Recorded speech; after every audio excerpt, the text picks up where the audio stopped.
चिन्मयं नित्यं गुरुः शङ्कररूपिणं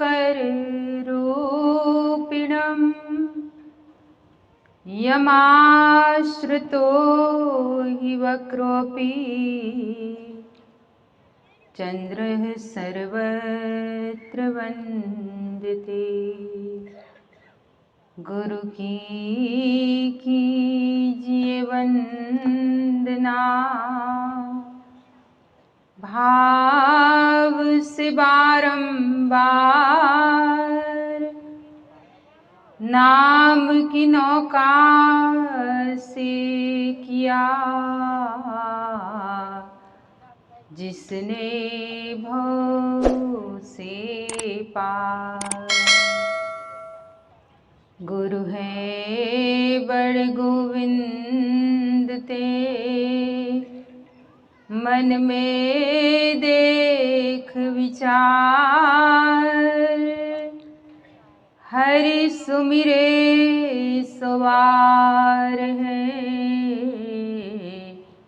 गुरु सुमिरे सो पार। देवी प्रपन्ना तिहरे प्रसीद, प्रसीद मातर जगतो अखिलस्य, प्रसीद विश्वेश्वरि पाहि विश्वं, त्वमेश्वरी मां चराचरस्य, त्वमेश्वरी मां चराचरस्य।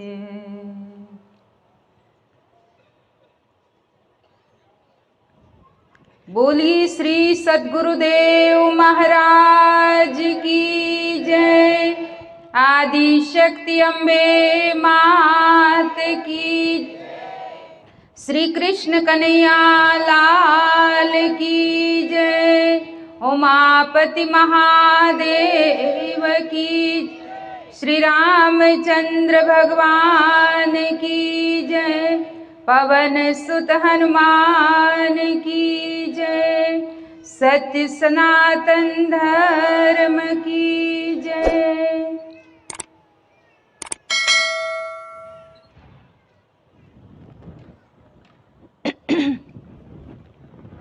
आदरणीय प्रेमी सज्जनों तथा आदरणीय भक्तिमती माताओं ने बहनों, परम आराध्य देव परम प्रभु વિશ્વાત્માની દયાથી આ દ્વિદિવસીય સદભાવના સંત સંમેલન, જેમાં આપણે બધાએ એકત્રિત થયા, ગઈકાલે પણ આપણે બધાએ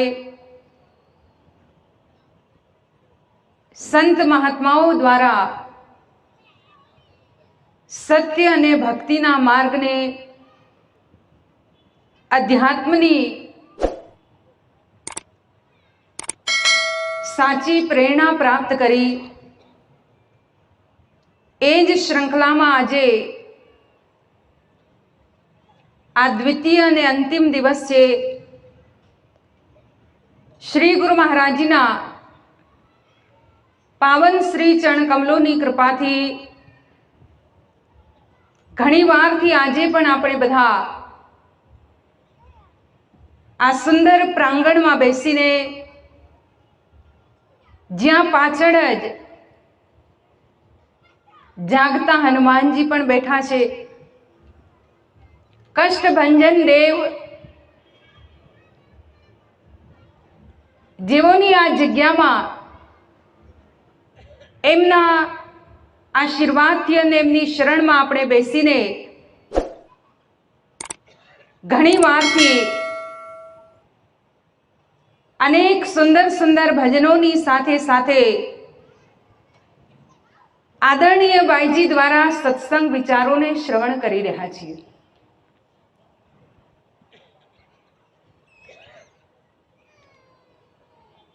તેઓ દ્વારા જે આપણે સાંભળ્યું કે ભાઈ ઔરહુ એક સુગુપ્ત મત સબહી કહું કર જોર. હવે આ ગુપ્ત મત કયો છે? હું ગઈકાલે જ સંભળાવી રહી હતી કે ભગવાન શ્રી રામના નામ અને સ્વરૂપની જે જિજ્ઞાસા માતા પાર્વતીજીના હૃદયમાં પ્રગટ થઈ અને માં પાર્વતીજીએ પ્રભુને પૂછ્યું કે રામ કોણ છે? શું એ રામ એક રામ અવધેશ કુમારા? કહ્યું કે એ જ રામ છે જે અવધના રાજા દશરથના પુત્ર. તીન કર ચરિત વિદિત સંસારા, કે એમનું ચરિત્ર તો આખો સંસાર આખું જગત જાણે છે કે જેઓ નારી બિરહ દુઃખ લહેવ અપારા, ભયઉ રોષ રન રાવણ મારા. કે જે નારીના વિરહમાં જ્યારે અતિ ક્રોધ ઉત્પન્ન થયો તો રણ મેદાનમાં યુદ્ધના મેદાનમાં રાવણના ની હત્યા કરી. શું એ જ રામ જેનું તમે ધ્યાન કરો છો અને જેને હંમેશા તમે તમારા ઈશ્વર કહો છો? ત્યારે ભગવાન શંકર માં પાર્વતીજીને કહેવા લાગ્યા કે હે પાર્વતી, જે રામની તમે હમણાં વાત કરી, જેનું વર્ણન કર્યું, એ રામ મારા ઈષ્ટ તો છે જ, એ સગુણ રૂપે છે, પણ જે રામનું હું હંમેશા ધ્યાન કરું છું એ તો મારા દરેક શ્વાસમાં સમાયેલા છે.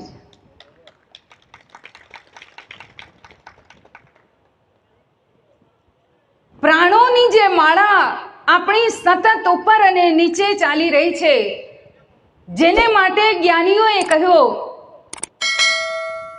મારા ગુરુજીએ મહામંત્ર આપ્યો, મેં કઈ મેલ મારા રુદિયા વચાળ રે, નિરંજન માળા મેં પહેરી, માળા ઊંચી ચડે ને નીચે ઉતરે, હું તો જપુ અજપાના જાપ રે, નિરંજન માળા મેં પહેરી, નુરતા સુરતાના તાર માં પરોવિયા, ત્રીજો પરોવ્યો છે ત્રિવેણીનો તાર રે, નિરંજન માળા મેં પહેરી. કહ્યું માળા ઊંચી ચડે ને નીચે ઉતરે, હું તો જપું અજપા જાપ. ભગવાન શંકર કહે છે પાર્વતી, મારા દરેક પ્રાણની અંદર રામ છે, એ નિર્ગુણ રૂપે છે, અને એ જ રામ જેને આપણા જ્ઞાનીઓએ કબીરજીએ કહ્યો કે રમે નિરંતર આત્મા, સબ ઘટ આઠો યામ, વાહી તે સંતન ધર્યો, રામ તાહી કો નામ. કે જે રામ દરેકના હૃદયમાં રમણ કરી રહ્યા છે, દરેકના શ્વાસોમાં રમી રહ્યા છે, એટલે એમને એમના ગુરુ વશિષ્ઠ મહારાજે એમના નામકરણના દિવસે 11મા દિવસે જન્મ પછી રામ એવું નામ આપ્યું. એમ તો સંસારમાં અનેકો રામ છે, 4 राम है जगत में, 3 राम व्यवहार, एक राम तत्व सार है, तिनका करो विचार. भाई जगत में 4 राम छे, प्रथमो शालिग्राम है, दूजो पारस राम, तीजे राजा राम है और चौथे आत्म राम. ચાર રામની વાત ધર્મ ગ્રંથોમાં લખી છે. પહેલા રામ શાલિગ્રામજી, જેમને આપણે ભગવાન શ્રી હરિ વિષ્ણુના સ્વરૂપે એક ફોસલ રૂપે પૂજતા હોઈએ છીએ. બીજા રામ પરશુરામજી, એમની પણ આપણે ઘણી ચર્ચા રામચરિતમાનસમાં સાંભળીએ છીએ, જે 10 અવતારોમાં છઠ્ઠા અવતાર માનવામાં આવે છે. અને ત્રીજા રામ રાજા રામ, જેમનું ચરિત્ર આપણે બધા જ જાણીએ છીએ, જેમની રામાયણ ઘર ઘરમાં પૂજાતી હોય છે, ઘર ઘરમાં જેનો પાઠ થતો હોય છે.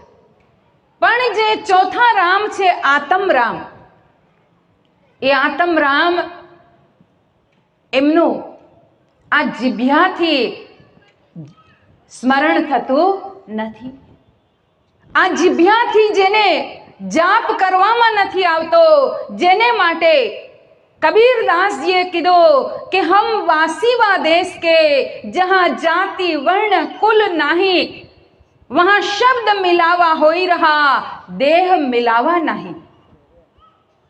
કે અમે એ દેશના વાસી છીએ કે જ્યાં જાતિ પાતિ કુલ ધર્મ આની કોઈ પ્રધાનતા નથી, જ્યાં જીવને જાતિ પાતિથી નથી ઓળખવામાં આવતો, પરંતુ જહાં શબ્દ મિલાવા હોઈ રહા દેહ મિલાવા નહીં, વહાં ત્યાં કેવળ શબ્દથી જીવની ઓળખાણ થાય છે. એ જે શબ્દ છે, એ શબ્દ કોઈ લખવામાં આવતો રામ નહીં, જે કોઈ બોલવામાં આવતો શ્રી કૃષ્ણ શરણમ નહીં, કોઈ જાપ કરવામાં આવતો ઓમ નમઃ શિવાય નહીં, અથવા કોઈ ચિંતન કરવામાં આવતું ઓમ નહીં. એ શબ્દ જેને માટે કબીરજીએ કહ્યું કે શબ્દ શબ્દ સબ કોઈ કહે, वो तो શબ્દ વિદેહ. એમણે કહ્યું કે એ શબ્દ તો વિદેહ છે. વિદેહ મતલબ એનો કોઈ દેહ નથી. હવે આપણે જે શબ્દ ઉચ્ચારીએ છીએ, કોઈ પણ શબ્દ જેનો જીભ્યા દ્વારા જાપ થાય, જેનો આપણે મન દ્વારા મનન કરીએ, જેનો ચિત્ત દ્વારા ચિંતન કરીએ, એ તો શબ્દોમાં એનો દેહ છે. રામ તો ર અને મયનો દેહ છે, જેના દ્વારા એ આખો શબ્દ આનો દંડો લાગીને રામ બન્યું. એ શબ્દ એનો દેહ ગોઠવાયો, પણ જીભ્યા પર આવે નહીં, નિરખ પરખ કરી લે. એ શબ્દ એવો છે જે જીભ્યા પર આવતો નથી, કેમ કે જીભ્યાની ત્યાં જરૂરત નથી. સુમિરન સુરત લગાય કે મુખતે કછું ન બોલ, બાહર के पट बंद कर और अंतर के पट खोल. કે હે ભાઈ, એને માટે તારે બહારના પડદાને બંધ કરી અંતરના પડદાને ખોલવાની જરૂર છે. અને એવો શબ્દ જે છે રામ, એ પ્રાણોમાં ચાલી રહ્યો છે. એ શબ્દમાં રામ નથી, એ શબ્દમાં શ્રી કૃષ્ણ નથી, એ શબ્દમાં ઓમ નમઃ શિવાય નથી, પણ કેવળ નિરખ પરખ કરી લે. એને અંતરની દૃષ્ટિથી નિરખવામાં આવે છે અને અંતર જગત દ્વારા જ એને પરખાય છે. ઘણી વાર આપણે દાસી જીવનનું ભજન સાંભળીએ છીએ, દેખંદા કોઈ આ દલમાં, નિરખંદા કોઈ આ દલમાં, પરખંદા કોઈ આ દલમાં, જણણ જણણ જણ જાલરી વાગી. ત્યાં પહેલા દેખંદા, નિરખંદા અને ત્યારબાદ પરખંદા કહેવામાં આવે છે. ભાઈ, દેખંદા ને નિરખંદામાં ફરક શું? પણ દેખંદાનો મતલબ આ આંખથી દેખાય, આ બહારની ચર્મ ચક્ષુ દ્વારા જોવાય, અને ત્યારબાદ નિરખંદા, નિરખવું એ અંતરદૃષ્ટિનું કામ છે, એકાગ્રતાનું કામ છે. નિરખવા માટે જેમ આપ લોકો બધા હીરા ઘસતા હો છો, ત્યારે એકદમ એને નિરખીને ત્યાં જો તમારી એકાગ્રતા જરા પણ આડી અવળી થઈ તો તમે એની એક એક બાજુને જોઈ નહીં શકો. એને તમારે તીક્ષ્ણ દ્રષ્ટિથી એકદમ એકાગ્ર થઈને એની દરેક બાજુઓને જોવી પડે છે. તો દેરખંડાનો મતલબ એકાગ્રતા દ્વારા, અંતરદૃષ્ટિ દ્વારા એ ઈશ્વરની સૂક્ષ્મ શક્તિને આપણે અનુભવવી અને ત્યારબાદ જ પરખંડા. ત્યારે એ પરખાય છે, ત્યારે એ ઓળખાય છે. જેમ બહેનજીએ કીધું કે આવેલા મહાપુરુષને લોકો નથી ઓળખી શકતા, નથી પારખી શકતા. કેમ કે આપણે એમને અંતરદૃષ્ટિથી જોતા નથી. અંતરદૃષ્ટિથી શબરી માતાએ જોયા તો ભગવાન રામ પહેલી વાર એમની ઝૂંપડી આવ્યા. કાયમ તો રામજીને બોલાવતા હતા જ ને શબરી માતા. मेरी झोपड़ी के भाग आज खुल जाएंगे, राम आएंगे. मेरी झोपड़ी के भाग आज खुल जाएंगे, राम राम आएंगे, आएंगे राम आएंगे, राम आएंगे, आएंगे राम गे. मेरी झोपड़ी के भाग आज खुल जाएंगे, राम ये मेरी झोपड़ी के भाग आज खुल जाएंगे. કહ્યું મારી ઝૂંપડીના ભાગ્ય આજે ખુલી જશે, રામ આવશે. અને આવ્યા એમને ત્યાં. આપણે તો ખાલી ગાતા જ રહી ગયા. રામ આપણી સામેથી પસાર થઈ ગયા, પણ આપણે રામને ઓળખી શક્યા નહીં. માતા શબરી તો પહેલી જ વાર મળ્યા, પહેલી જ નજરમાં રામને ઓળખી ગયા. એમને તો કોઈએ વોટ્સઅપમાં રામજીનો ફોટો નહોતો મોકલ્યો. હતું એ સમય વોટ્સઅપ? આજકાલ તો વોટ્સઅપમાં પહોંચી જાય ને ક્યાં ના ક્યાં ફોટા. એ સમયે ન રામજી ન શબરી પાસે કોઈ રામજીનો ફોટો હતો, ન એમને મતંગ ઋષિએ કોઈ ફોટો બતાવ્યો હતો, કે ન એમણે પહેલા ક્યારેય રામજીને જોયા. પણ જેવા જ એમની ઝૂંપડીએ પ્રભુ આવ્યા, શબરીએ પૂછ્યું નહીં કે તમે કોણ છો. આપણે તો કદાચ રામ રૂપે સ્વયં પરમાત્મા ધનુષ બાણ લઈને આપણી ઝૂંપડી આવે, આપણા ઘરે આવે, ડોરબેલ વગાડે, આપણે દરવાજો ખોલીએ, પહેલો જ પ્રશ્ન પૂછીએ કોણ છો ભાઈ, કોનું કામ છે? ભગવાન કહેશે કે તું જ રોજ કહે છે કે મેરી ઝોપડી કે ભાગ આજ ખુલ જાएंगे, રામ આएंगे, તો હું આવ્યો. હું એ જ ત્રેતાવાળો રામ છું. આવવા દેશો અંદર? આપશો આસન? નહીં આપણે આસન આપીએ, નહીં એમને કોઈ ભોગ લગાવવા માટે બોર આપીએ, નહીં આપણે એમનું કંઈ સ્વાગત કરીએ.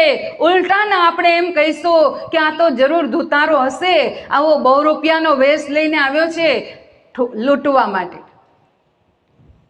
આપણે એમને ઓળખી શકીશું નહીં.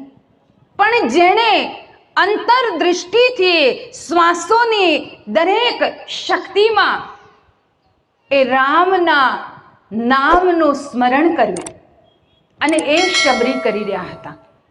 એમના ગુરુ મહારાજ મતંગ ઋષિએ એમને શ્વાસમાં રામના નામનો સ્મરણ કરવાની ટેકનિક બતાવી હતી, કે જે નામનું સ્મરણ કરવાથી રૂપ પ્રગટ થાય. જેમ ગઈકાલે મેં કહ્યું હતું કે આપ લોકોમાંથી કોઈનું પણ નામ લો તો તરત ઊભા થઈ જાઓ, કેમ કે નામ લેવાથી રૂપ સામે આવી જાય. તુલસીદાસજી કહે છે, देखिए रूप नाम आधीना, रूप ज्ञान बीनो नाम विहीना, देखिए रूप नाम अधीना। रूप પ્રભુનું રૂપ એ પ્રભુના નામને આધીન છે. નામ દ્વારા જ રૂપ પ્રગટ થાય છે અને એ નામ આપણા દરેકના શ્વાસમાં છે. એ બહાર નથી. જીભેથી બોલવા વાળા તો જાપ થાય, મંત્ર છે, પણ શ્વાસોમાં સ્મરણ થાય. અને ભગવાન શંકર માં પાર્વતીજીને કહે છે, એ પાર્વતી, એ રામ મારા દરેક શ્વાસમાં છે. એને આત્મ રામ કહેવાય છે. જીભેથી બોલવાથી કેવળ જો કલ્યાણ થઈ જતું હોય તો કબીરદાસજીએ તો એવી વાત કરી કે રામ કહે દુનિયા ગતિ પાવે તો ખાંડ કહે મુખ મીઠા, પાવક કહે અંગ જો દાહે, જલ કહે તૃષા બુજાઈ, ભોજન કહે ભૂખ જો ભાંગે તો દુનિયા તર जाए, नर के संग शुगा हरि बोले, हरि प्रताप नहीं जाने. કબીરદાસજી કહે છે કે જેવી રીતે જો રામ કહેવાથી આપણો ઉદ્ધાર થઈ જાય અને આપણે મુક્તિને પ્રાપ્ત કરી લઈએ તો ખાંડ કહેવાથી મોઢું મીઠું થઈ જવું જોઈએ. થઈ જાય? ઉલટાનું વધારે મોઢામાં પાણી આવે. બરફીનું નામ લઈએ કે કાજુ કતરીનું નામ લઈએ. ખાલી ખાંડ કહેવાથી મોઢું મીઠું નથી થતું. ખાલી પાણી કહેવાથી તરસ મટે? આખો દિવસ જાપ કર્યા કરો, રોજ 108 માળા ફેરવો, પાણી પાણી પાણી પાણી પીવું પડશે નહીં. આ ગરમીમાં છુટકારો મળી જાય. બોતલો લઈ લઈને જવું નહીં પડે. બધે પાણી કહી દેવાનું, તરસ મટી જાય. પણ પાણી કહેવાથી તરસ મટતી નથી. ભોજન કહેવાથી ભૂખ દૂર થતી. જેમ એક પોપટને રામ કહેવાનું શીખવાડી દઈએ, રામ કહે તો કહેશે, પણ એને રામ કોણ છે એની ખબર પડતી નથી.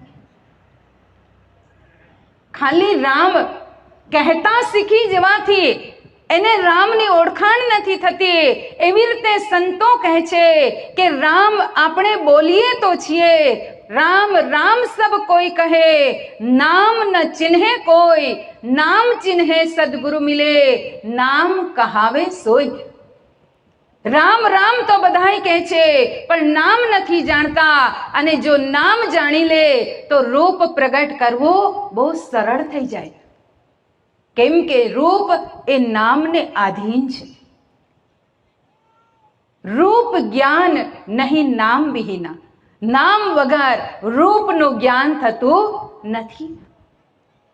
તો ભગવાન શંકર માતા પાર્વતીજીને કહે છે, હે પાર્વતી, એ નામ હું દરેક શ્વાસમાં સ્મરણ કરું છું. તમે તો સહસ્ત્રો નામોના જાપ કરો છો. કેમ કે પાર્વતી માતાનો નિયમ હતો રોજ વિષ્ણુ સહસ્ત્ર નામનો જાપ કરે. ભગવાન શંકર કહે છે એક દિવસ કે ચાલો ઉમા ભોજન કરી લઈએ. પાર્વતીજી કહેવા લાગ્યા, આજે મારે એટલું કામ હતું, સહસ્ત્ર નામ વિષ્ણુ સહસ્ત્ર નામનો પાઠ કરવાનો રહી ગયો, હું પહેલા પાઠ કરી લઉં પછી ભોજન કરીશ. ભગવાન કહે છે કે આ સહસ્ત્રો નામો તમે જપશો, કેટલો સમય વીતી જશે. અરે મને બહુ ભૂખ લાગી છે, ચાલો ભોજન કરી લઈએ. પાર્વતીજી ના પાડે છે. ત્યારે ભગવાન શંકર કહે છે, હે પાર્વતી, મારી પાસે એક નામ એવું છે કે જે સહસ્ત્રો નામોની બરાબરી કરે. રામ રામેતી રામેતી, રમે રામે મનોરમે, સહસ્ત્ર નામ તઃતુલ્યમ, શ્રી રામ નામ વરાનને. કે સહસ્ત્ર નામોની બરાબરી એક નામ કરે એવા નામનું સ્મરણ હું સતત મારા શ્વાસોમાં કરું છું. મારા દરેક શ્વાસની અંદર એ નામ ચાલી રહ્યું છે અને એ જ નામ દ્વારા હું રામનો નિર્ગુણ સ્વરૂપ, રામના નિર્ગુણ નિરાકાર સ્વરૂપનું ધ્યાન કરું છું. એ રામ મારા અંતરાત્માના નિર્ગુણ નિરાકાર ઈશ્વર છે. ત્યારે માં પાર્વતીજી ભગવાન શંકરને કહે છે, પ્રભુ મારે પણ એ નામ જાણવું છે. હું જાણવા માંગુ છું કે નામ કયું. હું રામને સમજવા માંગુ છું, રામને જાણવા માંગુ છું, રામના દર્શન કરવા માંગુ છું. ત્યારે ભગવાન શંકર કહે છે કે એને માટે હું તમને રામના નામની ઓળખાણ કરાવીશ. અહીંયા ભગવાન શંકર એક બીજી લીલા પણ કરે છે નારદજી દ્વારા, કે હજી પાર્વતીની અંદર વધારે જિજ્ઞાસા ઉત્પન્ન થાય. કેમ કે પૂર્ણ જિજ્ઞાસા વગર આત્મજ્ઞાન પચતું નથી. જ્યારે જીવ પૂર્ણ યોગ્યતા ધારણ કરે, પૂર્ણ અર્જ એની અંદર પ્રગટ થાય, ત્યારે જ એને એ નામ અને રૂપની સમજ પડતી હોય છે. નહીં તો નામ અને રૂપની વાતો તો બહુ કરાય, બહુ કરે. લોકો શાસ્ત્રોને વાંચીને એકબીજા અનેક રીતે એકબીજાને બોધ આપતા રહે. ગરુડ પુરાણમાં લખ્યું છે કે ભાઈ, વ્યક્તિ અનેક શાસ્ત્રોને વાંચીને પોતે એકબીજાની સાથે વાતો તો કરી લે, આત્માની, પરમાત્માની, નામની, રૂપની, કર્મોની, પણ આ બધું કરવા છતાં પણ એ વ્યક્તિની દશા કેવી છે? જો એ નામ અને રૂપને આત્મજ્ઞાન દ્વારા નથી જાણતા તો એ જીવ કેવો છે, એની શું સ્થિતિ છે? તો ગરુડ પુરાણમાં ભગવાન શ્રી હરિનારાયણ ગરુડજીને કહે છે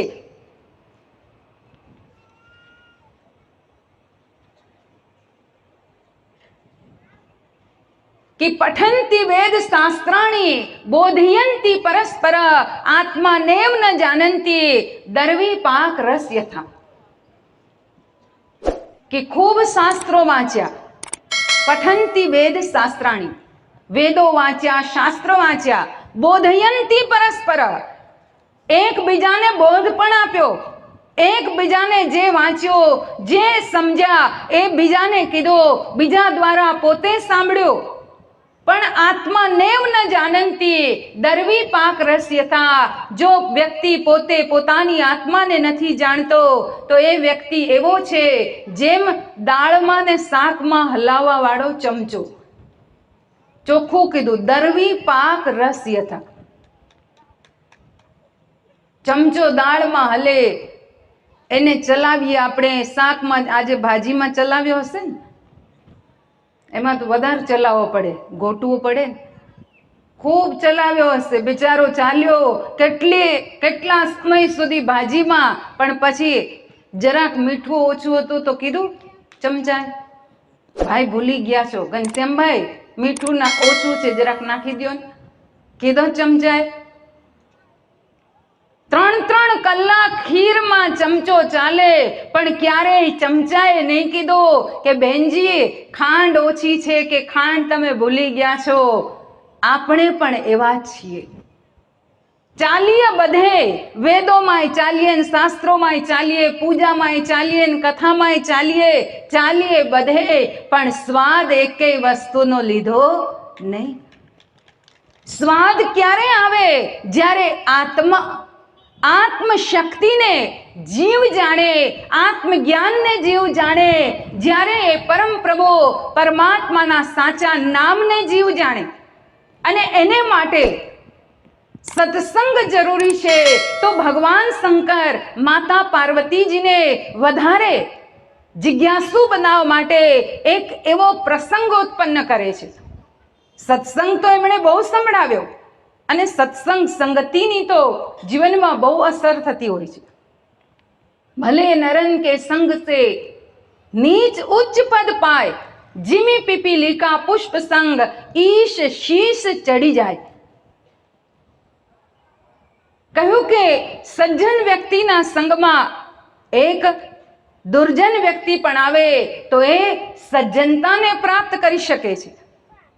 સંગતિનો એટલો પ્રભાવ છે. અહીંયા એક એક્ઝામ્પલ આપવામાં આવ્યો કે જીમી પીપીલિકા પુષ્પ સંગ ઈશ શીશ ચડી જાય. એક કીડો, એક ઈયળ જો ફૂલનો સંગ કરી લે તો એ ભગવાનના ચરણો સુધી પહોંચી જાય.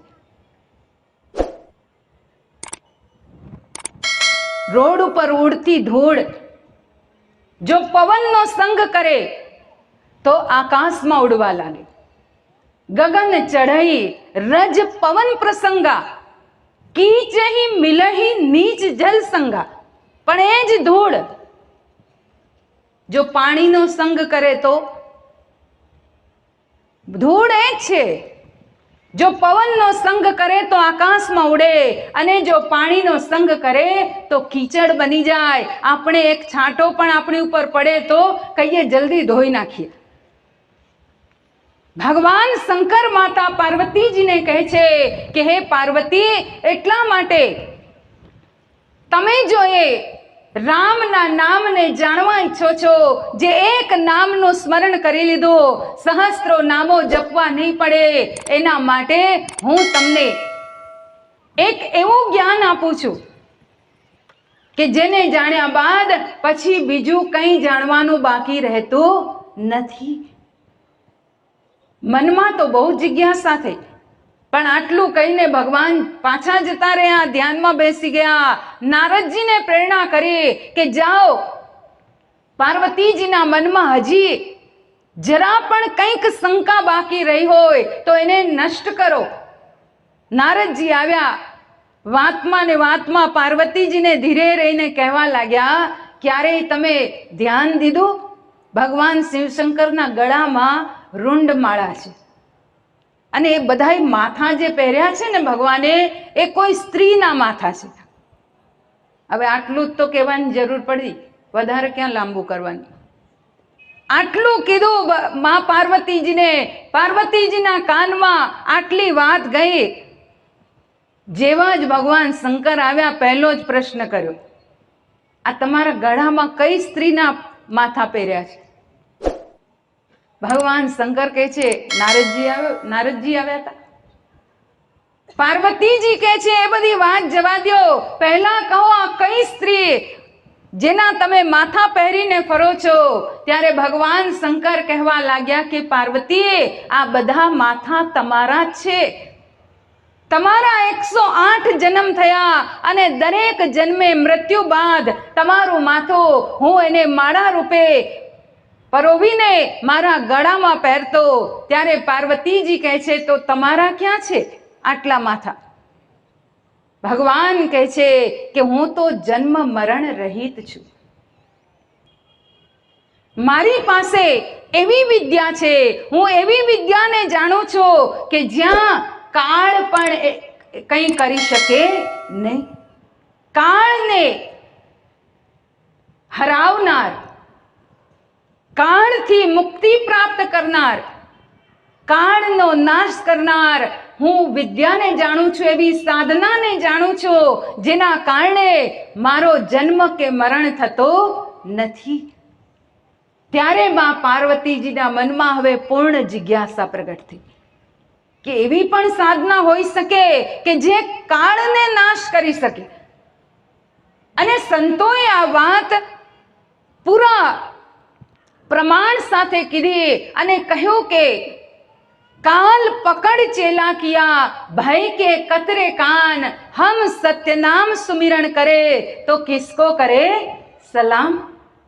કે કાળને પણ ચેલો બનાવીને, એને પકડીને ચેલો બનાવી શકાય જો નામ, સાચા નામનું સ્મરણ થાય તો. એ સાચા નામના જ્ઞાનનો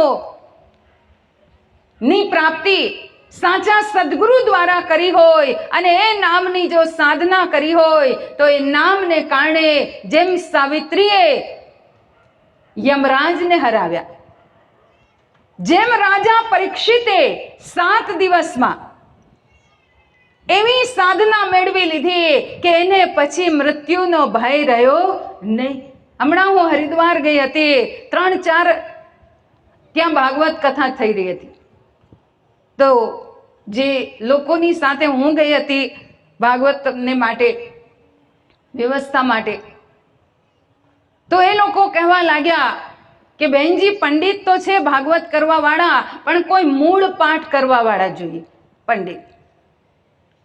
મેં કીધું, મૂળ પાઠ કહેવાય કોને? આપણે બધા ભાગવત કરીએ 7-7 દિવસ, ભાગવત કથાકાર કથા કરતા રહે, સાઈડમાં એક પંડિત બેસીને, એક બ્રાહ્મણ બેસીને મંત્ર જાપ કરે. એ ભાગવતનો આખો મૂળ જે પાઠ છે એનો જાપ જપે. કન્ટિન્યુઅસ 7 દિવસ મૂળ પાઠનો જાપ જપાતો હોય છે. પણ ભાઈ, એ મૂળ પાઠ, એનો જાપ ન જપાય. મૂળ તો મૂલાધારથી પ્રગટ થાય છે, આપણા અંતરાત્માથી પ્રગટ થાય છે. અને એની સ્ટડી કરવી, એનો પાઠ કરવો, એની તરફ આપણે ધ્યાન દેવું. અને એ 7 દિવસ સતત થાય છે. એનો અર્થ, આપણા બધા 7 દિવસ તો છીએ, આપણી પાસે 7 દિવસ તો હોય છે. મતલબ નિરંતર એ મૂળ પાઠ મૂલાધારથી નિરંતર ચાલતો રહેતો હોય છે. પણ જીવ એને જાણતો નથી અને બહારના જાપમાં જ લાગ્યો રહે છે. બહુ જાપ કર્યા, જીવેથી એટલા જાપ કરીને માલા ફેરત યુગ ગયા, પાયા ન મન કા ફેર, કર કા મણ કા ડાર દે તેરે મન કા ફેર. ભાઈ, બહારનું તો બહુ કર્યું આપણે, હાથથી માળા ફેરવીએ, જીભેથી મંત્ર જાપ કરીએ, પણ આ મનજી ભાઈ તો આખા બોટાદમાં આટા જ મારતા હોય. બોટાદ શું, બોટાદની બહાર નીકળી જાય, નજીકમાં ભાવનગર છે, જરાક ત્યાંય આંટો મારી આવે ને. અહીંયા બેઠા બેઠા કેટલી વાર જતું રહ્યો હશે.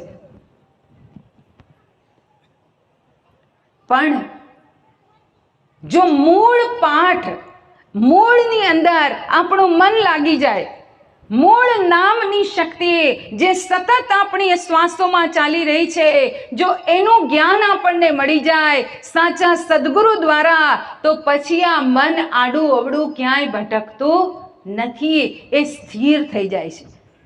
મનની સ્થિરતા વ્યક્તિ પ્રાપ્ત કરી લે છે. મનને શાંત અને સ્થિર કરી શકાય છે. એવા સ્થિર મન દ્વારા જ વ્યક્તિ પરમાત્માના સ્વરૂપને પ્રગટ કરી શકે છે.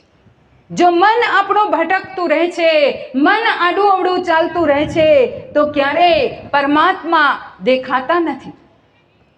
અહીંયા ભગવાન શંકર માતા પાર્વતીજીને કહેવા લાગ્યા કે હું એવી સાધના જાણું છું જેના દ્વારા મેં કાળને જીતી લીધો છે, મારો જન્મ મરણ થતો નથી. ત્યારે માતા પાર્વતીજી કહે છે, પ્રભુ, તો એ કાળને જીતનારી સાધનાઓ કઈ રીતે કરી શકાય? એ કઈ સાધના છે? ભગવાન કહે છે 4 સાધનાઓ, 4 યોગિક સાધના. 1 નહીં, 2 નહીં, 3 નહીં, 4. 4નો અંક એમ જોવા જઈએ તો આપણે કહીએ કે ભાઈ, મળે 4 ચોટલા તો ભાંગે કોઈના ઓટલા. 4ને બહુ આપણે સારું નથી માનતા. 3ને સારું માનીએ, 5ને, 7ને, 9ને, 11ને, 21ને, એકી રકમ જેટલી છે એને સારું માનીએ. પણ ક્યાંય 4ને સારું માનવામાં આવ્યો એવું આપણે બહુ સાંભળ્યું નથી. પણ જો તમે થોડાક આ યુનિવર્સની શરૂઆત થતા પહેલાની થોડી વાતોને યાદ કરો તો ભગવાન પરમપિતા બ્રહ્માએ સૌ પ્રથમ 4 વેદ જ ઉત્પન્ન કર્યા. ત્યાં એમણે 1 નહીં, 3 નહીં, 5 નહીં, 8 નહીં, 11 નહીં, 4 વેદ. યુગ બન્યા તો 4. એમાં પણ એમણે 5 કે 7 કે 9 નહીં કર્યા. દિશાઓ 4, ખૂણા 4.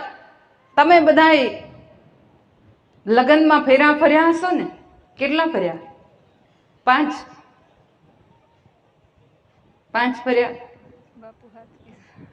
7. હા, અમુક જગ્યાએ 7 પણ હોય, કેમ કે 7 ચક્ર છે ને આપણા. વિકારો, 7 વિકારોની ગાંઠો તોડે. પણ વધારે પડતા આપણા ગુજરાતમાં 4 ફેરા ફરાય છે. 4 ફેરા, 4 વાણી, પરા, પશ્યંતી, મધ્યમાં અને વૈખરી.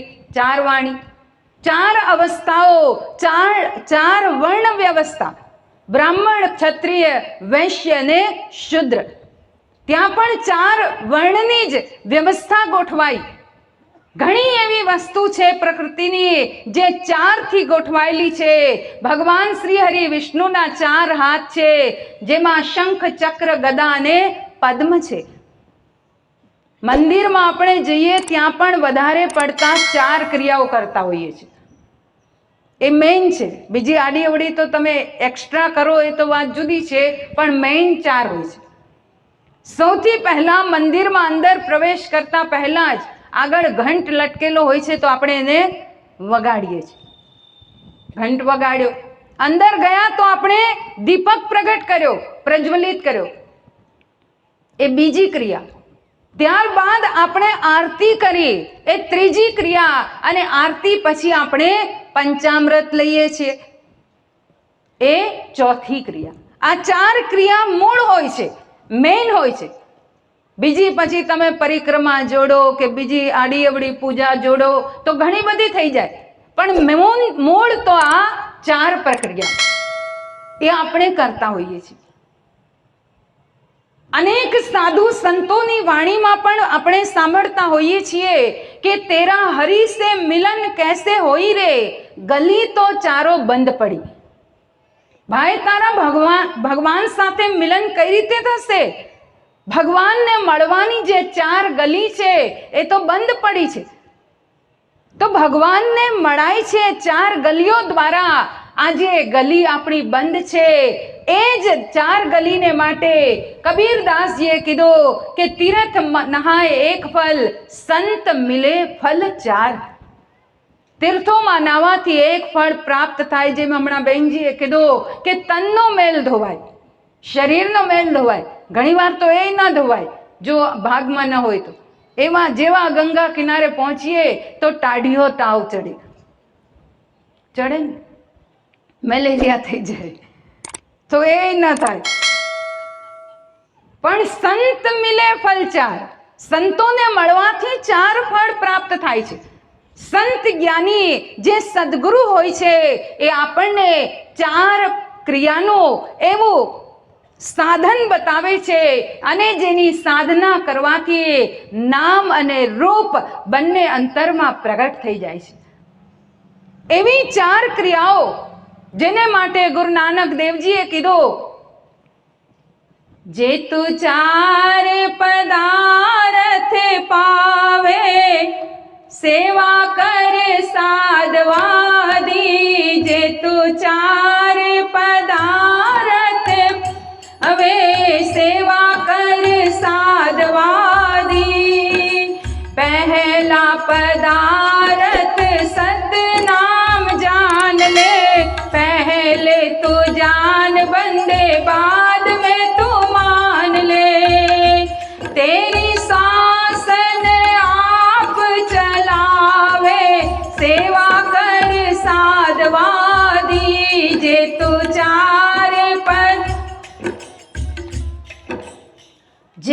4 પદાર્થ પાવે, સેવા કર સાધવાદી. જો તું 4 પદાર્થ મેળવવા ઈચ્છે છે તો સાધુઓની સેવા કર. અનેક ભક્તોએ એ 4 સાધનાઓને પોતાના સમયના જ્ઞાની તત્વદર્શી સદગુરુ દ્વારા જ્યારે અંતર જગતમાં પ્રગટ કરી અને સાધના કર્યા બાદ જ્યારે હૃદયમાં ઈશ્વરનું સ્વરૂપ પ્રગટ થયો તો એમણે પોતાના અનુભવો લખ્યા. અને અનુભવ લખીને સદગુરુની મહિમા ગાય કે સદગુરુ એવી અનોખી અને અખંડ શક્તિ બતાવે છે કે જેના દ્વારા સદગુરુએ ભક્ત કહે છે कैसा जादू डाला रे, अरे सावरे कैसा जादू डाला रे, अरे सावरे पागल कर डाला रे, अरे सावरे पागल कर। कोई गाई नहीं सकते पाछળ ए अरे सावरे कैसा जादू डाला रे, अरे सावरे कैसा जादू डाला रे, अरे सावरे पागल कर डाला रे, अरे सावरे पागल कर डाला रे, अरे सावरे कैसा जादू डाला रे, अरे सावरे कैसा जादू डाला रे, अरे सावरे। मैं तो मंदिरों में ढूंढती थी, अरे सावरे मैं तो मंदिरों में ढूंढती थी, अरे सावरे मैं तो मंदिरों में ढूंढती थी, अरे सावरे तूने दिल में बताया रे, अरे सावरे कैसा जादू डाला रे, अरे सावरे कैसा जादू डाला रे, अरे सावरे पागल कर डाला रे, अरे सावरे पागल कर डाला रे, अरे सावरे मैं तो दीपक जलाती थी, अरे सावरे मैं तो दीपक जलाती थी, अरे सावरे तुमने प्रकाश दिखाया रे, अरे सावरे तूने दिल में दिखाया रे, अरे सावरे कैसा जादू डाला रे, अरे सावरे कैसा जादू डाला रे, अरे सावरे मैं तो बीना बजाती थी, अरे सावरे मैं तो बीना बजाती थी, अरे सावरे तुमने अनहद सुनाया रे, अरे सावरे तुमने अनहद सुनाया रे, अरे सावरे कैसा जादू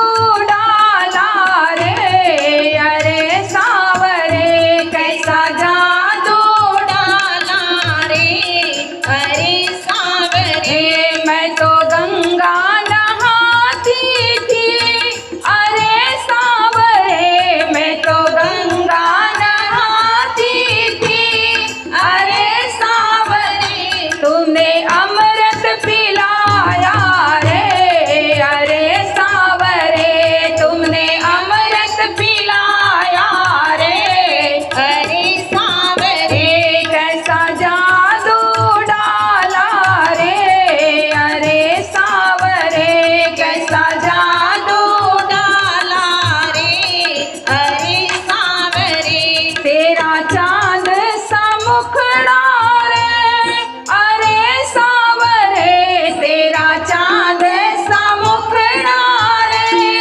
अरे सावरे मुझे प्राणों से प्यारा रे, अरे सावरे मुझे प्राणों से प्यारा रे, अरे सावरे कैसा जादू डाला रे, अरे सावरे कैसा जादू डाला रे, अरे सावरे कैसा जादू डाला रे, अरे सावरे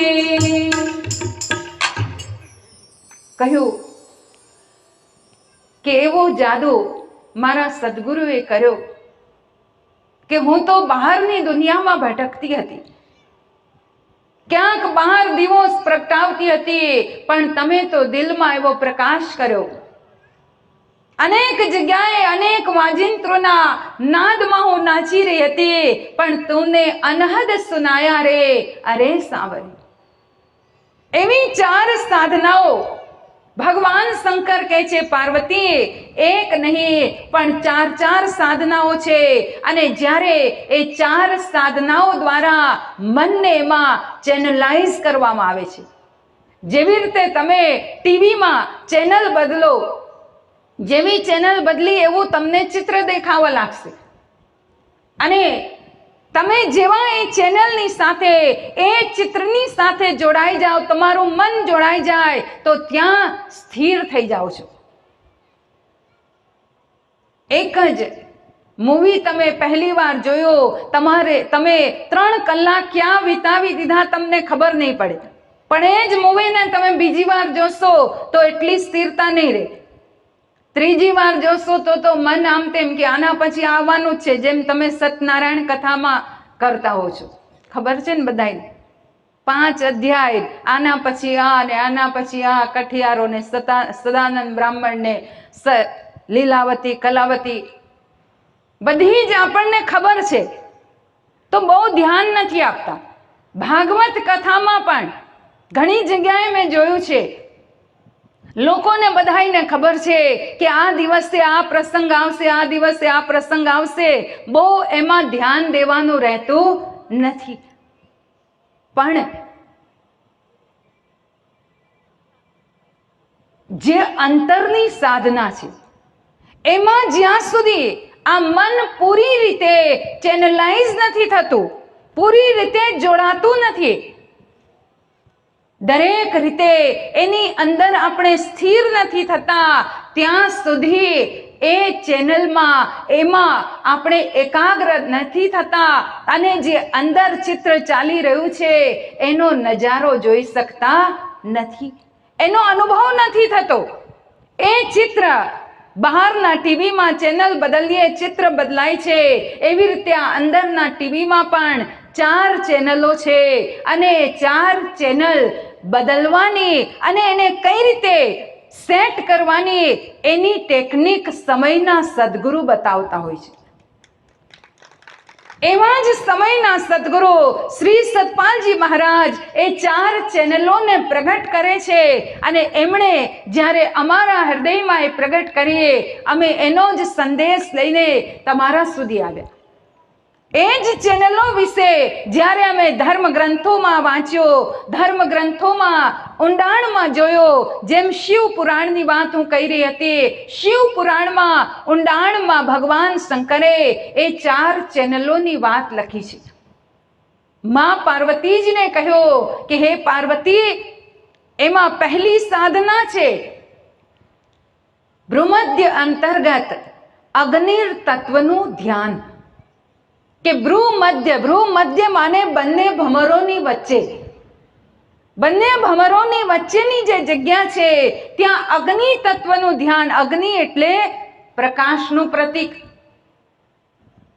ત્યાં પ્રકાશનું ધ્યાન કરવામાં આવે છે. હે પાર્વતી, એ પ્રકાશ એવો છે જેને માટે અહીંયા ભગવાન શંકર કહે છે કે રામ સચ્ચિદાનંદ દિનેશા નહીં તહા મોહ નિશા લવલેશા સહજ પ્રકાશ રૂપ ભગવાના નહીં તહા પુનિ વિજ્ઞાન વિહાના. એ સચ્ચિદાનંદ છે અને દિનેશ સમાન છે. દિનેશ એટલે સૂર્ય. એ સૂર્ય સમાન છે, નિરંતર ઝળહળતું રહે છે. અને એ જ ભ્રુમધ્યમાં અગ્નિર તત્વની વાત કરતા આપણે અનેક શાસ્ત્રોમાં વાત સાંભળીએ છીએ. कबीर जी कहते हैं, हम वासीवा देश के जहां आदि अंत का खेल दीपक देखा गेब का बिन बाती बिन तेल. काग भुसुंडी जी કહે છે, परम प्रकाश रूप दिन राती नहीं चाहिए कछु दिया घृत बाती. એ જ વાતને ગુરુ નાનક દેવજીએ કીધી કે જૈસો ચંદા ઉગવે સૂરજ ચડે અંજાર એતા ચાંદણ હોંદિયા ગુરુ બિન ઘોર અંધિયાર. કે જેવી રીતે હજારો સૂર્ય એક સાથે પ્રગટ થઈ જાય, જેમ ભગવાન શ્રી કૃષ્ણ કહે છે કે હે અર્જુન, દિવી સૂર્ય સહસ્ત્રસ્ય ભવેદ્યુપદુત્થિતા યદિ વા સદૃશી સા સ્યાત ભાસસ્તસ્ય મહાત્મન જ્યોતિષામ અપી તજ્જ્યોતિ તમસા પરમુચ્યતે જ્ઞાન ગેયમ જ્ઞાન ગમ્યમ હૃદય સર્વસ્વ વિષ્ટિતમ. હે અર્જુન, જ્યોતિઓનો જ્યોતિપુંજ હું પ્રકાશ રૂપે દરેકના હૃદયમાં સમાયેલો છું. જેવી રીતે હજારો સૂર્ય એક સાથે પ્રગટ થઈ જાય, એનાથી પણ અનંત ગણો પ્રકાશ આપણા દરેકના હૃદયમાં નિરંતર ઝળહળી રહ્યો છે. પણ એ પ્રકાશ એને જોવો કઈ રીતે? તો તુલસીદાસજીએ કીધું કે ઘી દીવા બત્તીની જરૂર પડતી નથી. ત્યાં આ બધું નથી જોઈતું. આપણે તો દીવો પ્રગટાવીએ, નવરાત્રિમાં અખંડ દીવો 9 દિવસ રાખીએ, અડધું ધ્યાન તો તેલમાં જ હોય, દીવામાં નહીં હોય. તેલ ખલાસ તો નથી થઈ ગયું, તેલ ખલાસ તો નથી થઈ ગયું. ધ્યાન તેલમાં હોય, દીવામાં હોતું નથી. પણ જે દીવો આપણી અંદર ઝળહળી રહ્યો છે અને જેના કારણે હંમેશા આપણું શરીર ગરમ રહે છે. ઠંડુ પડી જાય એટલે 12 દીવો પ્રગટાવી દઈએ ને. શરીર આ ઠંડુ પડ્યું એટલે 12 દીવો પ્રગટાવીએ, કેમ કે અંદરનો ઓલવાઈ ગયો. એ જે અંદર આપણો દીવો નિરંતર ઝળહળી રહ્યો છે, નિરંતર પ્રગટી રહ્યો છે, એ દીવાનું ધ્યાન કરવું. ભગવાન શંકર માં પાર્વતીને કહે છે, હે પાર્વતી, એ દરેક વ્યક્તિના ભમરોની વચ્ચે ઈશ્વરનો એ દીવો નિરંતર ઝળહળી રહ્યો છે અને એ દીવાનું ધ્યાન કરવું, એ પ્રકાશને અંતર જગતમાં જોવો, એ પહેલી સાધના છે. અને ભગવાન શંકર સ્વયં માં પાર્વતીજીને અમરનાથની ગુફામાં લઈ જાય છે અને ત્યાં એકાંતમાં એ સાધના શીખવાડે છે. એમ આપણે બધા જાણીએ છીએ કે બંને ભંવરોની વચ્ચે જ્યાં કપાળમાં ચાંદલો કરીએ ત્યાં ભગવાનનું સ્થાન છે, પણ ક્યારેય ભગવાન દેખાતા નથી. આખી રાત ઊંઘમાં આંખો બંધ રાખીએ છીએ તોય ભગવાન દેખાતા નથી. કહીએ તો ખરા કે ભગવાનને જોવા માટે આંખ બંધ કરવી પડે, પણ નથી દેખાતા. કેમ કે આંખ બંધ કરવાની વિધિ સદગુરુ બતાવતા હોય છે, એટલે સદગુરુનું મહત્વ છે. ત્યારબાદ ભગવાન શંકર બીજી સાધના બતાવે છે કે અંતર જગતમાં અનહદનો નાદ, આપણા દરેકની અંદર એક એવો નાદ નિરંતર વાગી રહ્યો છે, જેને સાંભળવા માટે આ કાનની જરૂર પડતી નથી. જેમ અંતરના પ્રકાશને જોવા માટે આ આંખની જરૂર નથી પડતી, એને માટે અંતરદૃષ્ટિની જરૂર પડે છે. ત્રીજી આંખની, થર્ડ આઈની, દિવ્ય ચક્ષુની, દિવ્ય નેત્રની, શિવ નેત્રની ઘણી બધી વાતો કરી જ્ઞાનીઓએ. બાઇબલમાં લખ્યું છે, થાઈ આઈ will be single, your full body will be light. કે તારી આખી બોડી પ્રકાશિત થવા લાગશે જ્યારે આ બે આંખો એક થઈ જાય ત્યારે. બે આંખોને એક કરવી મતલબ આ બંને આંખોને બંધ કરીને જે ત્રીજી આંખ કપાળમાં છે ત્યાં સ્થિર થવું. અને એને માટે આ બે આંખોને બંધ કરવી પડે છે. એવી રીતે અંતરના નાદને સાંભળવા માટે આ બંને કાનથી બહેરા થવું પડે છે. જ્યાં સુધી બંને કાનથી બહેરા નથી થતા ત્યાં સુધી અંદરનો નાદ સંભળાતો નથી. અને એ નાદ એવો છે અનહદ. અન માને નહીં, હત માને વગાડવું, વગાડ્યા વગર વાગે. અહીંયા તો ભાઈ અમારા તબલા વગાડે છે, મારવા પડે ને એમાં. બીજા ભાઈ ત્યાં બેન્જો વગાડે છે, અનેક વાજિંત્ર વગાડે છે ત્યારે એમાંથી અવાજ આવે છે, સાઉન્ડ આવે છે ને આપણે સાંભળી રહ્યા છીએ. પણ આપણી અંદર જે નાદ છે એને બિના બજાય નિસ્દિન બાજે, ઘંટા શંખ નગારી રે, બહેરા સુન સુન મસ્ત હોતે, તન કી ખબર વિસારી રે. વગર વગાડીએ સંભળાય અને એક બહેરો પણ સાંભળી શકે અને એક એક વાત પાછી કે મેં શું શું સાંભળ્યું. એવો જે અંતર જગતનો અનહદનો નાદ છે, ભગવાન શંકર કહે છે એ બીજી ચેનલ છે જેમાં જોડાવાનું છે, જેના દ્વારા જો ત્યાં મન એકાગ્ર થઈ જાય તો કાળ પાસે આવતો નથી. કેમ કે મન જેનું એકાગ્ર છે એને નિર્મળ આવી જાય છે. મનની એકાગ્રતાથી જ મન નિર્મળ થાય છે અને જેનું મન નિર્મળ છે ત્યાં ભાઈ કાળ પછી પ્રવેશતો નથી. અને એ જ વ્યક્તિ સાચો ઈશ્વરનો ભક્ત અને ઈશ્વરના આશીર્વાદ પ્રાપ્ત કરે છે.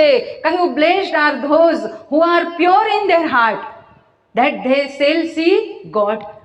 કે વ્યક્તિ પવિત્ર માનવામાં આવે છે, એ લોકો પવિત્ર છે જેનું મન પવિત્ર છે, અને જેનું મન પવિત્ર છે એ ઈશ્વરના દર્શન કરી શકે છે. પણ મનને પવિત્ર કરવા માટે અંતરના નાદમાં પૂર્ણ રૂપે જોડાઈને એકાગ્ર થવું પડે છે. તો જ્યારે જીવ એ અંતરના આત્માના અનહદ નાદમાં એકાગ્ર થઈ જાય છે તો એને બહારની કોઈ પણ જાતની સુધબુધ રહેતી નથી. જેને માટે નાનક દેવજીએ કીધો, તીનો બંધ લગાઈ કે અનહદ સુન ટકોર, નાનક શૂન્ય સમાધિ મેં નહીં સાંજ નહીં ભોર. વ્યક્તિને નથી સવારની કે સાંજની ખબર પડતી, એટલો એ મસ્ત થઈ જાય છે અને નાદને નિરંતર શ્રવણ કરે છે અંતર કર્ણપટલથી. એવો નાદ ભગવાન શંકર કહે છે, હે પાર્વતી, નિરંતર ચાલી રહ્યો છે અને હું એની સાધના હંમેશા કરતો રહું છું.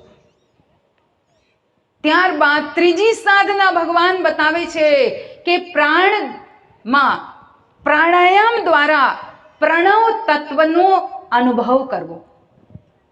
પ્રાણમાં પ્રાણાયામ દ્વારા પ્રણવ શબ્દ જે ચાલી રહ્યો છે એમાં મનને એકાગ્ર કરવું. એ જે પ્રણવ શબ્દ છે જે પ્રાણમાં નિરંતર ચાલી રહ્યો છે, જ્ઞાનીઓએ એને જ સત્ય નામ કીધો, જેને માટે આરતીમાં ગાઈએ છીએ, બ્રહ્મા વિષ્ણુ સદા શિવ जानत अविवेका प्रणवाक्षर के मध्य ये तीनों एका ओम जय शिव ओमकारा. કહ્યું, બ્રહ્મા વિષ્ણુ સદાશિવ जानत अविवेका प्रणवाक्षर के मध्य ये तीनों एका. પ્રણવ અક્ષર જેનું સુમિરણ બ્રહ્માજી કરે છે, જેનું સુમિરણ શ્રી હરિ વિષ્ણુ નારાયણ કરે છે, જેનું સુમિરણ સતત ભગવાન શિવ શંકર કરે છે, અને એ જ સુમિરણ દ્વારા એમણે ઝેરને પણ પોતાના કંઠમાં રોકી રાખ્યો. નીલકંઠ કહેવાયા, ઝેરને અંદર ઉતરવા દીધું નહીં. એ નામના સ્મરણથી, કેમ કે નામ પોતે જ એક અમૃત સમાન છે અને જ્યાં અમૃત છે ત્યાં ઝેર કંઈ કામ કરી શકતું નથી. એવું કાલકૂટ ઝેર જેને ભગવાન શંકરે ગળામાં રાખીને રોકી રાખ્યો, એ નામનો પ્રતાપ, એ પ્રણવનો પ્રતાપ. અને એ જ પ્રણવ આપણા દરેકના પ્રાણમાં ચાલી રહ્યો છે. જો એ પ્રણવ શબ્દનો, પ્રણવ સ્વરનો અનુભવ થવા લાગે અને એનું ધ્યાન કરવા લાગીએ પ્રાણોની અંદર, તો પછી કાળની કોઈ તાકાત નથી કે વ્યક્તિ સુધી પહોંચી શકે. કેમ કે જે નામનું સ્મરણ કરે છે ત્યાં કાળ આવી શકતો નથી.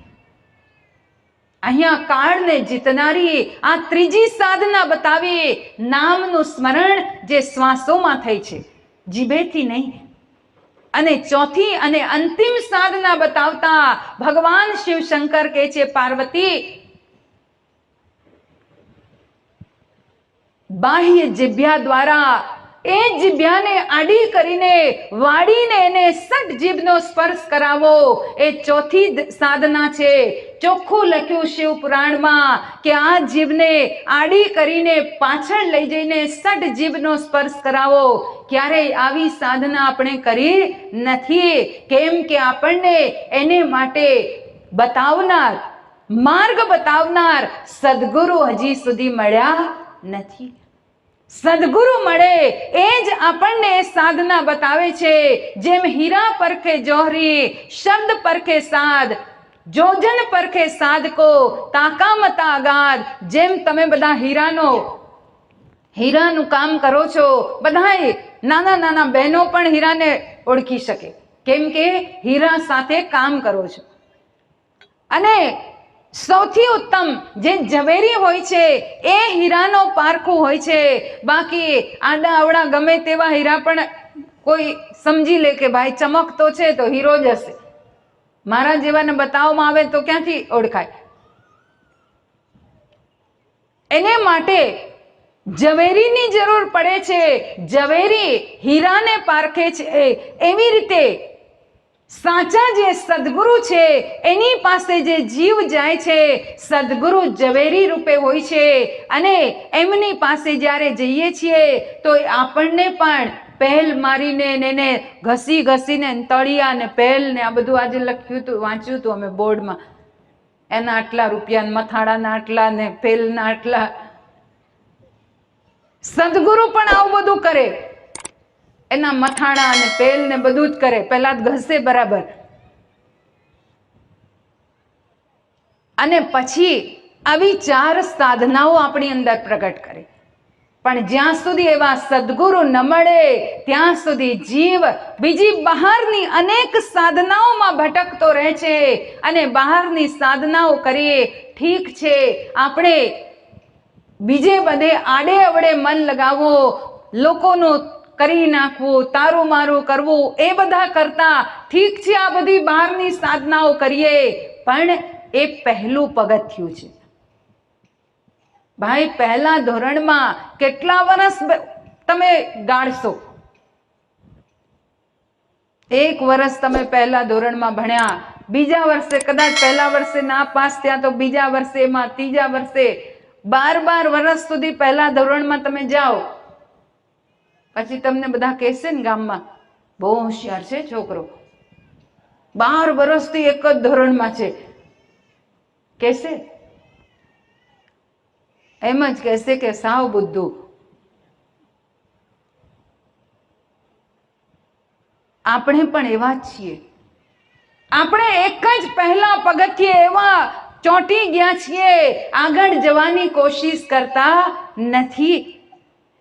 જ્ઞાની સદગુરુ આપણને ઉપર લઈ જવા માંગે છે, આપણને ઇવોલ્વ કરવા માંગે છે. અને જેટલા ઉપર ઉઠીશું એટલી આ સંસારની માયા આપણને સમજાઈ જશે કે આ બધી તુચ્છ છે, આ બધી નાની છે. જેમ તમે અહીંયા બેઠા છો, આગળનું અહીંયા સુધીનું દેખાય છે, પહેલે માળે જશો થોડુંક વધારે તમે જોઈ શકશો, ત્રીજે ચોથે માળે જશો તો આખું બોટાદ તમને દેખાશે. પ્લેનમાં ચડીને તમે જોશો તો બધું પછી એકદમ નાનું નાનું દેખાવા લાગશે. જેટલા ઊંચા ઉઠીએ એટલી નીચેની વસ્તુ આપણને નાની દેખાવા લાગે છે.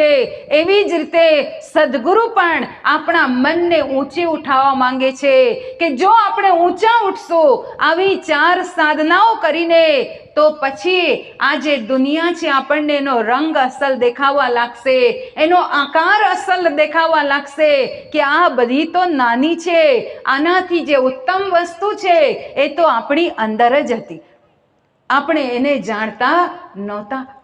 તો એટલા માટે જ સાચા સદગુરુની આપણે ખોજ કરવાની જરૂર છે.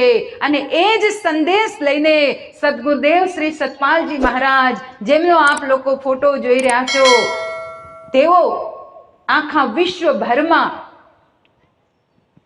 દરેક શહેરોમાં, દરેક દેશોમાં જઈને પોતાના સાધુ સંતોને મોકલીને એ રામ નામના સંદેશને પહોંચાડવા માંગે છે કે હે જીવ, તું પોતાની અંદર રહેલી એ સાધનાઓને જાણ અને તારી અંદર તું સ્થિર થઈ જા. જો તું તારી અંદર સ્થિર થઈ જઈશ તો આ દુનિયાનો રંગ અને દુનિયાનું રૂપ, એનો આકાર તને સમજાઈ જશે. પછી તારું મન ભટકશે નહીં. જ્યાં સુધી દુનિયાનો રંગ અને એનો આકાર આપણને નથી સમજાતો ત્યાં સુધી જ આપણે એમાં ચોંટેલા રહીએ છીએ. એમાં આપણો મોહ જાગેલો રહે છે. જેવો એ સમજાઈ ગયો પછી મોહ મુક્ત થઈ જઈશું. પછી વ્યક્તિ ડિટેચ થઈ જશે. અને એટલા માટે જ સાધુ સંત એ સંદેશ લઈને તમારા બોટાદ શહેરમાં આવ્યા. અને આપ લોકોને શ્રી ગુરુ મહારાજજી, કેમ કે ગુરુ વગર જ્ઞાન મળતું નથી. ગુરુ બિન ભવનિધિ તરે ન કોઈ, હરિ બિરંચ શંકર સમ હોયે. વિષ્ણુ ભગવાન સમાન આપણે સંસારને પાલન કરવા લાગીએ. ભગવાન શિવ શંકરની સમાન સંસારનો સંહાર કરવાની શક્તિ પ્રાપ્ત કરી લઈએ. પરમપિતા બ્રહ્માની સમાન સંસારને ઉત્પન્ન કરવાની ક્ષમતા આપણને મળી જાય. પણ છતાં જો ગુરુ ન કર્યા તો ગુરુ બિન જ્ઞાન ન ઉપજે. ગુરુ વગર વ્યક્તિ જ્ઞાનને નથી મેળવી શકતો. ગુરુ બિન માલા ફેરતા, ગુરુ બિન કરતા દાન, ગુરુ બિન સબ નિષ્ફળ ગયા. બૂજો વેદ પુરાણ.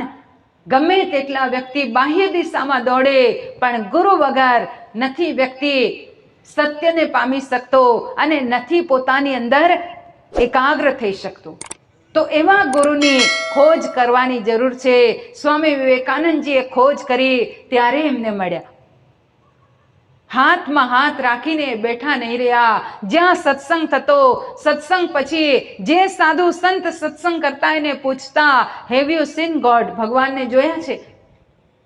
લોકો જવાબ આપતા, અરે નહીં મહારાજ, નહીં નરેન્દ્ર, એ તો અસંભવ છે, કલયુગ છે, કલયુગમાં ન થઈ શકે. સાફ જવાબ આપી દેતા કે જો નથી કરાવી શકતા તો એનો વર્ણન કરવાનો પણ તમને કોઈ અધિકાર નથી. બંધ કરો.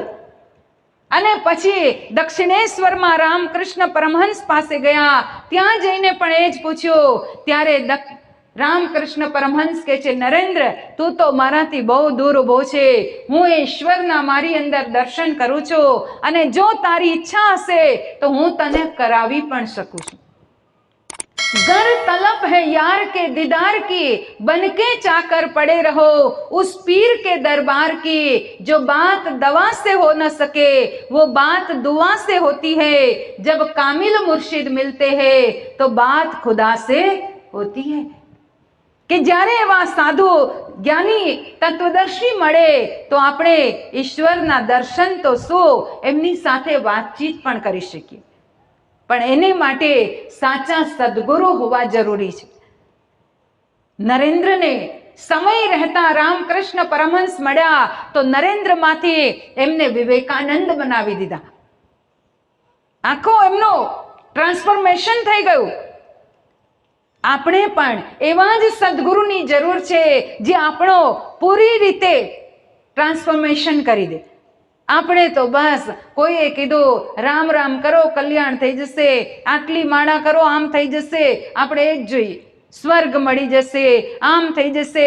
પણ સંતો જ્ઞાની જે સદગુરુ છે એ આપણને આવી કોઈ વાત કે આવી કોઈ વસ્તુમાં નાખતા નથી. એ સીધી અને સરળ વાત કે ભાઈ તું તારું તન દેખ તપાસી, ઘટમાં કેદાર ને કાશી, તું તારું તન દેખ તપાસી. કે તારી અંદર જ કેદાર ને કાશી છે, તારે બીજે ક્યાંય જવાની જરૂર નથી. તો આપણી અંદર રહેલી એ કેદાર અને કાશી, એના જો દર્શન કરવા છે, એ 4 ધામની અંદર જવું છે. કેમ કે અત્યારે 4 ધામની એક સિઝન ચાલી રહી છે.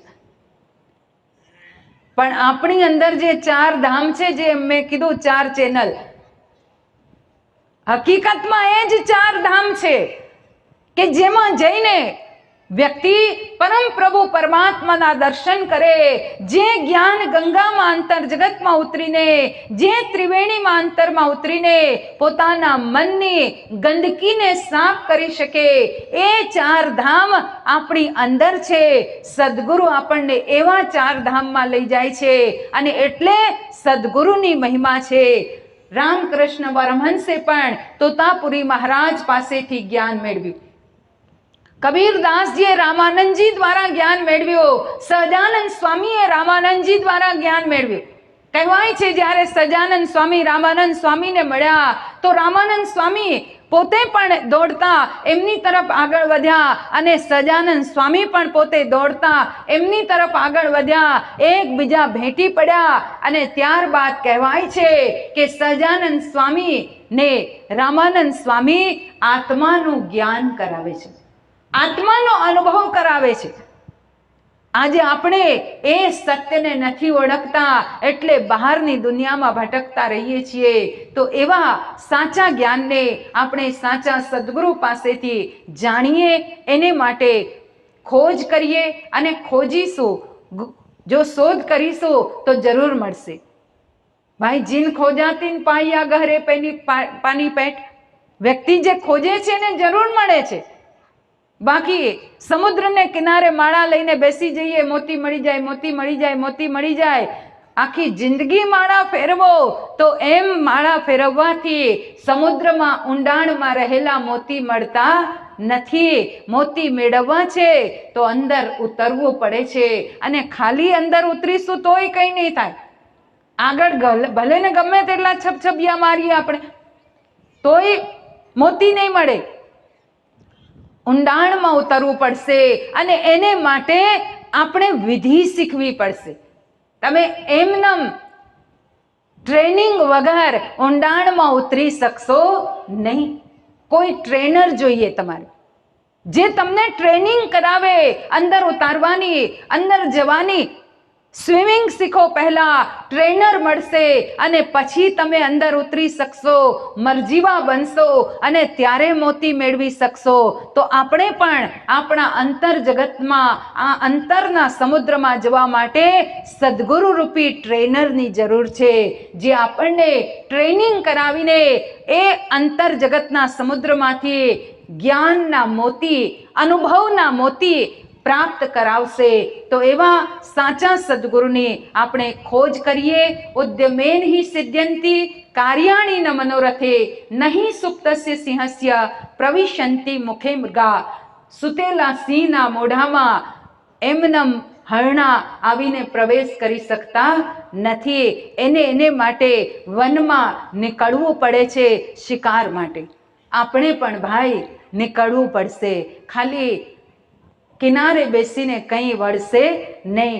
તો અવશ્ય આપણે ખોજ કરીએ અને જો ખોજ કરતા કરતા ક્યાંય ન મળે તો એક નામ યાદ રાખશો, માનવ ઉત્થાન સેવા સમિતિ, જ્યાં સદગુરુદેવ શ્રી સતપાલજી મહારાજ આ સમિતિના સંસ્થાપક છે અને જેઓ આત્મજ્ઞાનનો અનુભવ કરાવે છે. જરૂરથી આપ લોકો આવો. માનવ ઉત્થાન સેવા સમિતિના દરવાજા તમારે માટે હંમેશા ખુલ્લા રહેશે. પણ પહેલા બધે તમે શોધી લેજો, કેમ કે એક આજકાલ ગરમી છે, પાણીના માટલા, આપણે માટીના માટલા લાવતા હોઈએ છીએ, એને ઠપકારો છો ને, એક 40 રૂપિયાનું 60 રૂપિયાનું માટલું, એને ખૂબ ઠપકારીએ પછી આપણે લેતા હોઈએ છીએ. ક્યાંય કાણું તો નથી, કંઈ બોદું તો નથી, પાણી નીકળી નહીં જાય. તો સંસારમાં પહેલા તમે ખોજ કરો. ન મળે તો અમારે ત્યાં આવજો. અહીંયા ખાલી બોલવામાં જ નથી આવતું, જે બોલાઈ રહ્યું છે એનો અનુભવ પણ કરાવાય છે. અહીંયા જે થિયરી બતાવે છે એ થિયરીને પ્રેક્ટિકલ પણ કરાવવામાં આવે છે. ખાલી એમ નહીં કે 2 દિવસ આવ્યા તમારા બોટાદ શહેરમાં અને થોડું કામ તેમ વાતો કરીને તમને ખુશ કરીને ચાલ્યા ગયા નહીં. અહીંયા એ વસ્તુનો અનુભવ કરાવાય છે, જે અમે સદગુરુદેવ શ્રી સતપાલજી મહારાજના શ્રી ચરણ કમલોમાં આવીને અનુભવ કર્યો. એ જ અનુભવને અમે તમારી સામે સત્સંગ રૂપે રાખ્યો. જો તમે એને જાણવા માંગતા હો તો જરૂરથી એમના ચરણોમાં આવો. સત્યનું જ્ઞાન મેળવી આ મનુષ્ય જીવનને સફળ અને સાર્થક બનાવો. કેમ કે આવું સમય, આવું જીવન વારે વારે મળવાનું નથી. તો એ જરૂરથી આપ લોકો યાદ રાખશો. અહીંયા અમારો ભાવનગરમાં આશ્રમ છે, જ્યાં અમારા સાધુ મહાત્મા લોકો રહે છે. અમારા મેઘનાબાઈજી જે અમારી બાજુમાં બેઠા છે, આશ્રમના પ્રભારી છે, જેઓ ત્યાં રહીને આજુબાજુ અનેક વિસ્તારોમાં સત્સંગ પ્રચાર કરતા હોય છે. દર રવિવારે ત્યાં સત્સંગ થતો હોય છે.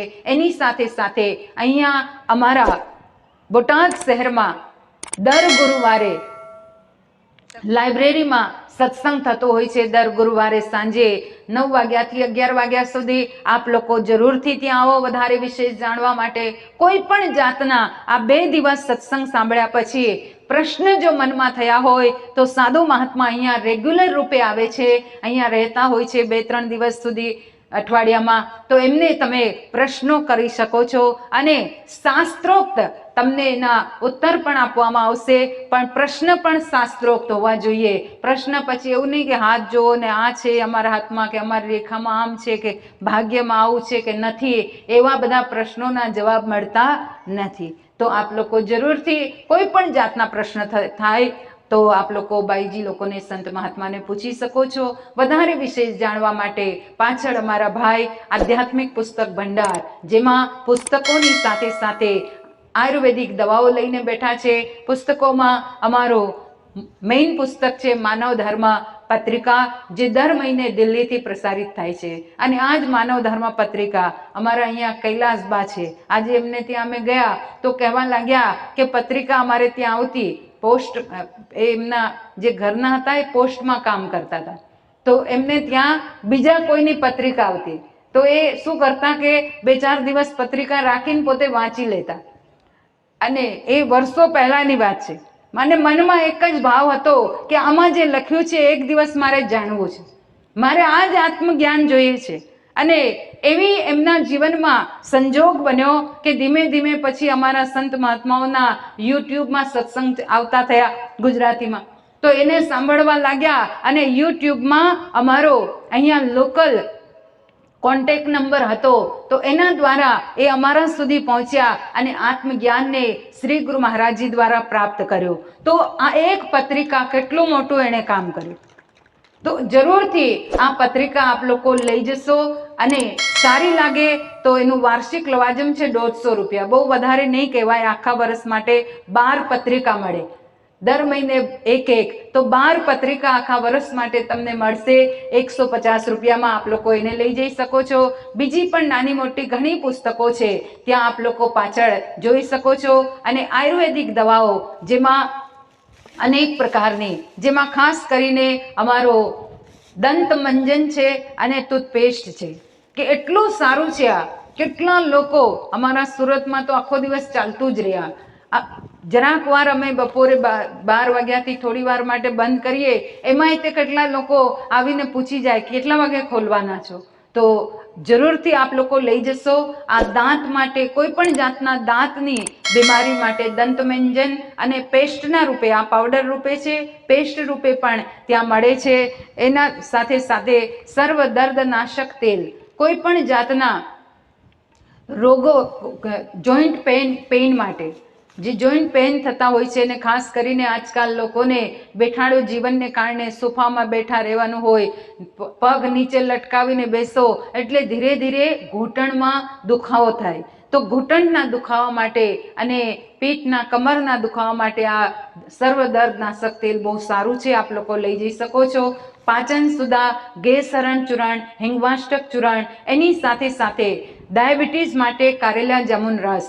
કરેલા જામુન રસ બહુ અક્ષીર દવા છે ડાયાબિટીસ માટે. તો આપ લોકો જરૂરથી એને લઈ જઈ શકો છો. બાકી શાંતિથી બધાએ સત્સંગ સાંભળ્યો તે બદલ ખૂબ ખૂબ ધન્યવાદ. ટાઈમ વધારે થઈ ગયો.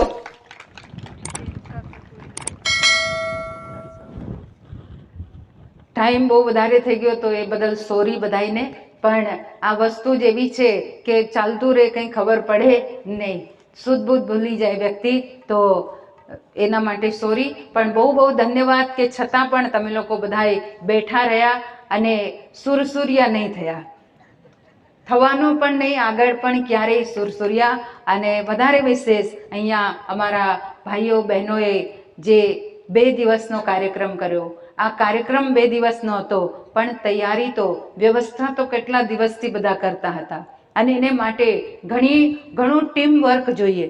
અને મેં જોયું બોટાદમાં ટીમ વર્ક બહુ સારું છે. બધાની અંદર એટલી એકતા, બધાએ એકબીજા એક જ ડાયરેક્શનમાં કામ કરીને ખૂબ સુંદર આ 2 દિવસનું આયોજન કર્યું, જેમાં સાઉન્ડ સિસ્ટમ કે કોઈ પણ જાતની આ ડેકોરેશન છે, પાછળ જે પણ ખાવા પીવાની તૈયારી બધી ઘણી બધી. અને સૌથી સરસ આજે સવારે નગર યાત્રા એટલી સુંદર નીકળી, તો એનું પણ ખૂબ સુંદર આયોજન કર્યું. તો આપ લોકોને બધાઈને, બોટાદના ભક્તો જેણે પણ એમાં સાથ સહકાર આપ્યો છે, તનથી, મનથી, ધનથી, કેમ કે દરેક રીતનો સહકાર જોઈએ, તો બધાઈને હૃદયથી માનવ ઉત્થાન સેવા સમિતિ તરફથી હું આપ લોકોને ધન્યવાદ આપું છું. હવે આરતી થશે, ત્યારબાદ આપ લોકો પ્રસાદ લઈને જશો. બધાઈને માટે નાસ્તો પણ બનાવ્યો છે. કોઈ પણ જાતની સૂચના હશે તો આગળ આપ લોકોને આપવામાં આવશે આરતી પછી. બોલીએ શ્રી સદગુરુદેવ મહારાજ કી જય, આદિશક્તિ અંબે માત કી જય.